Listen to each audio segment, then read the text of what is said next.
So first, I'll give an introduction to our team, what we do, and the work we've done with Vainglory. Then I'll give some tips, lessons learned, and also some performance optimization tips. And I'd like to say that the work we've done has been done on a Galaxy S7 for the Adreno and Exynos chipset. So the performance optimization tips are mostly relevant for those devices. Okay. So what do we do and how do we drive the game ecosystem? So we support game companies and major engine developers.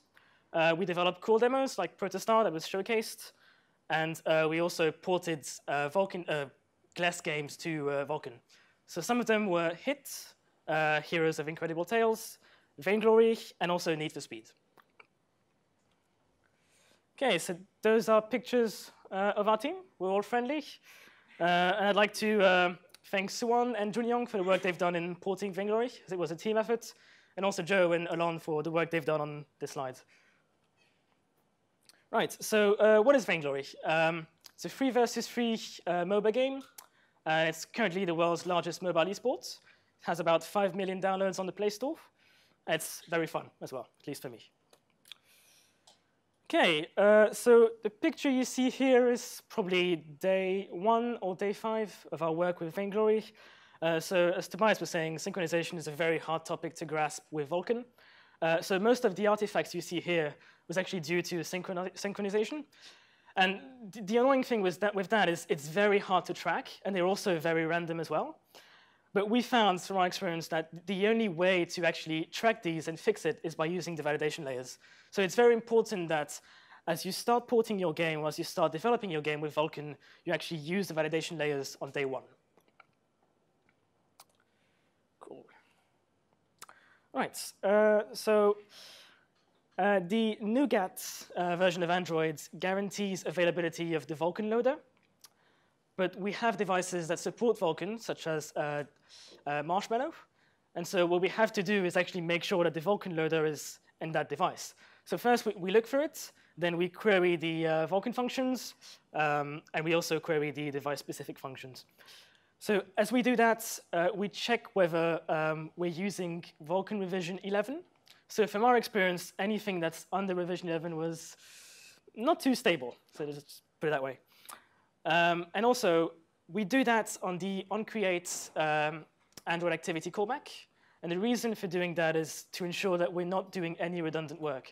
So if we try to initialize Vulkan and Vulkan is not available, and then we've done lots of work to set up Vulkan, it's kind of a waste. So that's the idea for doing that. And if Vulkan is not present, we fall back to OpenGL ES. Right, so Android has been using triple buffering, and that's been started since Project Butter. The reason for using that is to avoid stuttering. And with Vulkan, there are 2 modes of presentation. So there's FIFO and Swapchain. With OpenGL ES, you don't really have the control in terms of how many buffers you have in your Swapchain. So with OpenGL ES, you have 3, which is triple buffering. Whereas with Vulkan, you can have either 2 or 3. But we recommend to use 3 just to avoid this stuttering, as I was explaining earlier. OK, so FIFO, that's first in, first out. Essentially, every single frame that you present gets consumed and then displayed by the compositor. And you can think of it as something similar to EGL swap interval equals 0 for presentation. Then we've got MAILBOX. That's also another presentation mode that's supported on Android. And the purpose of that is to display the latest content. So it has some use cases, such as reducing latency, but it can also consume power, which I'll go into in a bit. Right, so as I was saying, MAILBOX, less latency, but more work done on the GPU, which is not really good when you have a mobile device, because you really want to not consume lots of power, as this really consumes battery, and it's not a good thing for gamers. So we recommend to use FIFO, unless there's a really good reason not to. And right, so on the left side, you've got Vainglory running with the FIFO presentation mode. And then on the right side, you've got Vainglory running with MAILBOX. So I don't know if you can see back there, but as you can notice, there isn't really any difference in terms of terms of the output, but the actual amount of frames that's being sent with MAILBOX is really high. And given that the content doesn't differ, that really means that you're putting lots of pressure on the GPU to render as many frames as possible when you don't really need to. OK, so that was one of the issues we ran into, which doesn't really look pretty, unless if you like pink.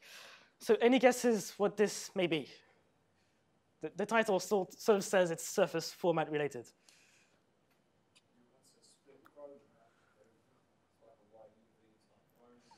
It's slightly more complicated than that. Nope. So I'll go for it now. So something we've noticed is format mismatch. So as Tom was saying, it's a huge difference between OpenGL and Vulkan. The driver in OpenGL does lots of work for you, whereas in Vulkan, you really have to do everything yourself. So what we've noticed is on the Java side, when you create your surface, you specify formats. So in our case, it's RGB8. And on the native lands, when you deal with Vulkan, you also specify formats for the swap chain. And if those two are not the same, then you get odd artifacts, as shown previously, which is not really something you would think of, but it just happens. And the thing is, it's also hard to find that out with the validation errors, so it's mostly trial and error and remembering that if you select a format in the Java land, make sure it's the same in the native land. OK. We had a crash on destroy as well. So in this picture, each frame has a command buffer. So when I say each frame, I mean each swap chain image. And then the black boxes here represents the scene. And the little boxes in these black boxes are objects in the scene. And each of those rendering objects, shown in blue, and the black box, have its own VK pipeline. So on frame 3, the game logic thinks that it can destroy the unused VK pipelines, because on n+2, as you can see, only 5 to 9 is being used, according to the image. So the game logic destroys 0 to 3, or 0 to 4. And whoops, and that's wrong. And that causes a crash. And the reason for that is because the GPU is still using the objects, the VK pipeline 0 to 4. So it could be used by the previous frame or any other object that references it. So that's something that you really have to consider with Vulkan. And that sort of falls into the synchronization realm, which is very hard to grasp. So whenever you destroy any sort of VK object, you have to consider the destroy timing. So you have to think, is it being used by the GPU? Is it not? And if it's not, then you can destroy it. And that's also something that isn't really a requirement in OpenGL. So in OpenGL ES, if you destroy something that's being used by the GPU, you're not really going to get bitten, unlike with Vulkan. And this also applies to unused shaders and any other object, not just VK pipelines. OK, that one is quite subtle. The first time I saw the picture, I was like, what's the problem here? So that's actually a memory alignment issue, which I'll go into right now. So the reason, in case you guys haven't seen, is difference in visual output. And the reason that we were getting this had to do with memory alignments. So our OpenGL ES shaders then specify default layouts. And in the OpenGL ES implementation, the default layouts is a vendor-specific optimal layout, which you can query via the OpenGL API. And then when you do that, you can see if any padding is required when you populate the buffers. For Vulkan, since we use GL-slang validator, and that's not an OpenGL ES implementation, it doesn't have an OpenGL ES, it doesn't have a vendor-specific layout, which makes sense. So instead, what it does is it applies the STD140 layout by default. And so since we didn't know that, we had no idea why this was happening. So we fixed it by instead doing it ourselves. For every buffer that's larger than vec4, or that's a mat4, we specified STD140, took that into account, and then populated the buffers this way. OK, another memory issue, which doesn't look too nice and isn't as subtle as the previous one. And that was due to memory pools. So memory alignment and synchronization, everything I was explaining earlier is very important in Vulkan and shouldn't be taken lightly. So the slide depicts two things. So dynamic buffer offset alignment and also uniform offset alignment. So if you don't take memory alignment into account, then you essentially see the screenshots before. And what we did in Vainglory is we used one huge UBO for all of the objects. And the reason for that is because when you have many dynamic objects in a scene, you don't want to create a UBO for each of them because you've got to create and destroy it. And there's a limit to the amount of memory allocations you can do. And I think the minimum is about 4,000 allocations. So that's the reason why we went with one single UBO. Okay. Oops. Right. So that's probably something that the mobile developers will appreciate. Tiling artifacts. You can mostly see them on the left, close to the grass. So they're shown in red. And that one is also quite subtle visually in contrast to the memory pool issue. And the reason for that, so at the time we were still learning Vulkan, as when we ported Vainglory from OpenGL ES to Vulkan, Vulkan itself was quite new. So we learned from the spec, and there wasn't as many resources as there are now. So essentially, we had one huge UBO that was used across all the swap chain images, so across all frames. And so as you can see here, the boxes that show n, these use the previous frame's MVP matrix. And then for the next frame, you have the next frame's MVP matrix, which isn't correct. So essentially, if you use a single UBO across multiple frames, you've got to make sure you're correctly synchronizing. Otherwise, you'll get tiling artifacts on a tiling GPU, on a tiled GPU. To avoid that, so there's 3 different ways of using UBOs. There's the one that I explained earlier, so why we had the tiling artifacts. That was using the first option, which is one giant UBO across all the swap chain images. So that's fine if you really synchronize well, but it's not really easy to do that in Vulkan, except perhaps for Tobias. Or you've got the second option, which is one UBO per swap chain image, which is easier.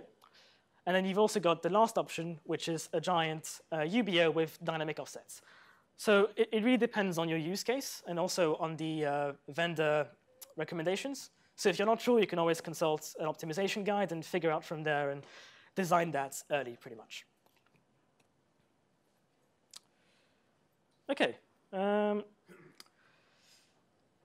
So as I was saying earlier, OpenGL ES is very kind to you.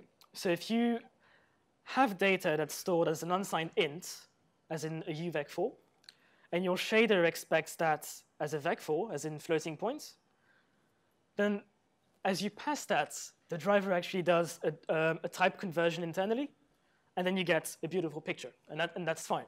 Whereas in Vulkan, driver's not really kind on you. So if you pass an unsigned int, as in a UVec4, and your shader expects a vec4, Vulkan is like, whoop, that's not my problem. And the reason for that is because the driver is not supposed to do type conversion. It's all explicit, and you're supposed to make sure you pass the correct data. So if you do have data that's stored as unsigned int, make sure your shader expects unsigned int before sending the data. OK? So that's, for us, from our experience, we advise to clear with the general layouts. You can also clear with transfer DST optimal. For rendering, we also advise color attachment optimal. That really depends on the vendors as well. So some vendors may advise using general, but from my point of view, it's much better to use the layout that actually fits what you're doing, so that if your game is designed to run across many GPUs, then you're sure it's running as optimally as it can. For presentation, there's no choice. It's just present source, and that's pretty much it. Image layouts. So that's a new thing on like OpenGL ES, where you're essentially supposed to specify the tiling of your image. So there's two tiling modes, I'll call them, optimal and linear. So if tiling optimal is available, then use it, because that's more optimal. It's an opaque layout stored in the GPU. And the way it works is you require text data to be uploaded via staging buffer to device local memory. If that's not available, then you use linear. It's less cache efficient, but it still works. And the way you do it is you map the buffer, read it back on the CPU, send the data, and then unmap it. Or you can just do persistent mapping. Again, very different compared to GL. Probably familiar for direct 3D people. Staging buffers. So as I was saying, if you're using VK tiling optimal, then you need a staging buffer. And that staging buffer should be stored in device local memory. And as you can see from the picture here, the reason there's an interrogation mark on this image is because we don't really know how that's laid out. We can't map this image and then just read each rows or write to different rows because we have no idea.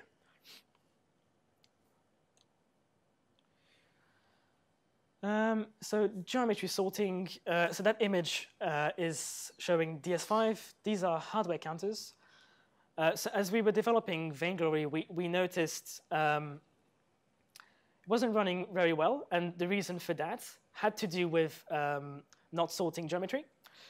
So essentially, the goal of sorting geometry is to make sure that indices that access vertices are close together, and that improves cache efficiency. And the reason you've got to do that with Vulkan is because most OpenGL ES drivers do it automatically for you. So if you're running an OpenGL ES game, well, actually, if you're developing an OpenGL ES game and you're only targeting OpenGL ES, chances are you won't have to go through the pain of doing your own geometry sorting. But if you're targeting Vulkan, then you won't have to do that. And the good thing about doing that is once you actually get this working, if your game is also going to run on OpenGL ES, you're sure that it's going to be efficient. Because if the driver doesn't do it, or if the driver does it in a suboptimal way, then you're sure it doesn't affect performance whatsoever, because you've done the geometry sorting already. And that's the good thing about Vulkan, because it teaches you how to do things as efficient as possible for the GPU. So that's also a subtle issue. Blend precision. So issue here is Vulkan doesn't support differing. Actually, OpenGL ES doesn't either, so that's kind of implementation defined. But most apps actually rely on it. And given that with Vulkan there is no differing, we instead opted to go with RGB 888 instead of 565. So the cons of that is it's high bandwidth, and that's not really good on mobile because you really want to decrease the amount of memory bandwidth. We did think of adding a differing post-process stage, but we haven't allocated time for it, and we don't know whether it's actually going to improve bandwidth or cause any further issues.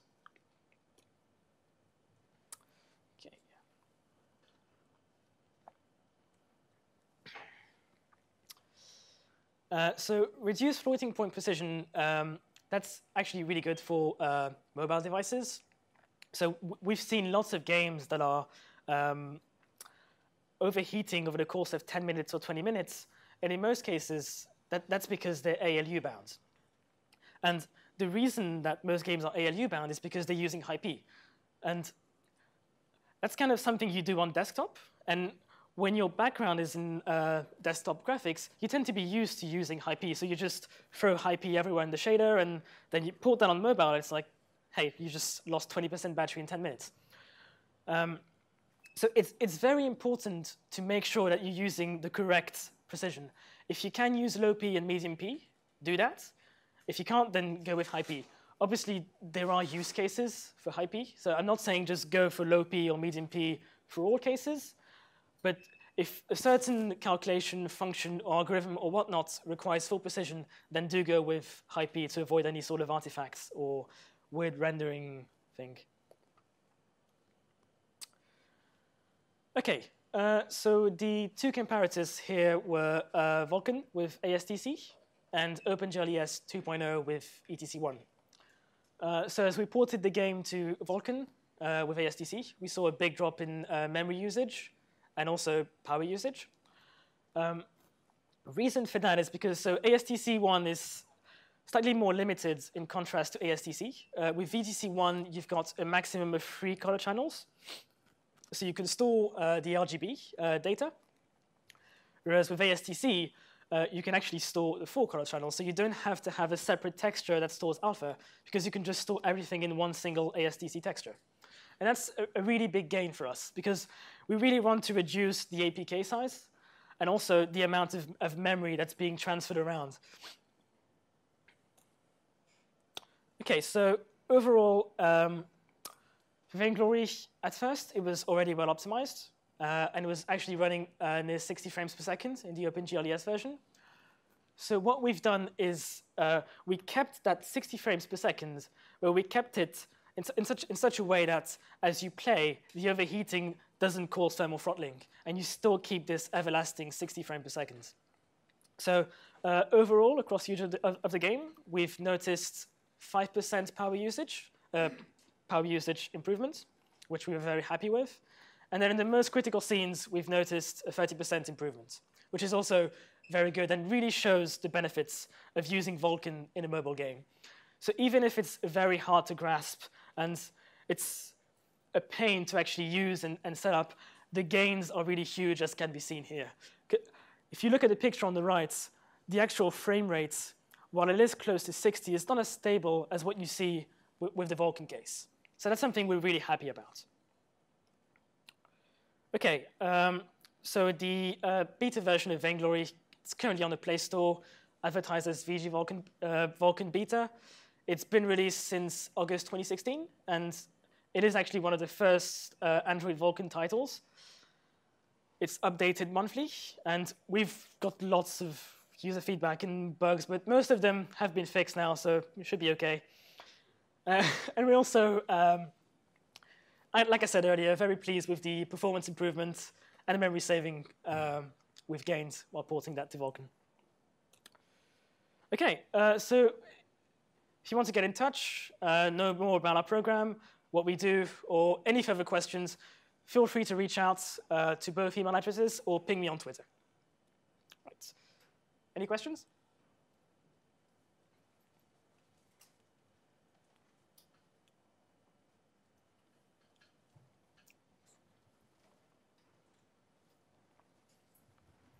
So as you are from Samsung, I have to ask, did you develop that with the stock Android Studio, or how many special Android Samsung analysis tools and in-depth looks, how much more than we do you have at your disposal to analyzing all the problems? Can you repeat that again? My basic question is, how many tools do you as a Samsung employee have to your disposal to analyze these problems, or did you manage to do all that just with Android Studio and everything that comes with that? Actually, at first, we didn't really get Android Studio working with native debugging. So since 2.3.1, I believe, I think that's the latest on the Android Studio webpage, native debugging works really well. But the thing is, with Android Studio, it's only useful as a debugging and programming IDE. So you can't really use that for development. But we've used lots of tools, and that's really specific to the chipset we're targeting. So for actually ironing out rendering artifacts and stuff like that, we try to use RenderDoc for Android. We've used DS5 as well. So for the case of the geometry sorting issue, you've got to use a tool like DS5 to actually get the hardware counter information and see where the bottleneck may be. We've also used MGD as well, which has been useful for us.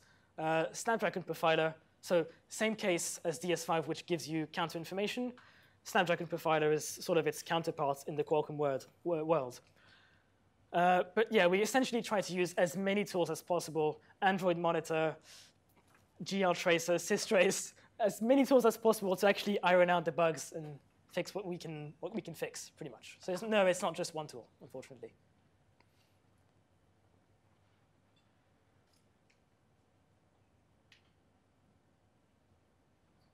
Any others?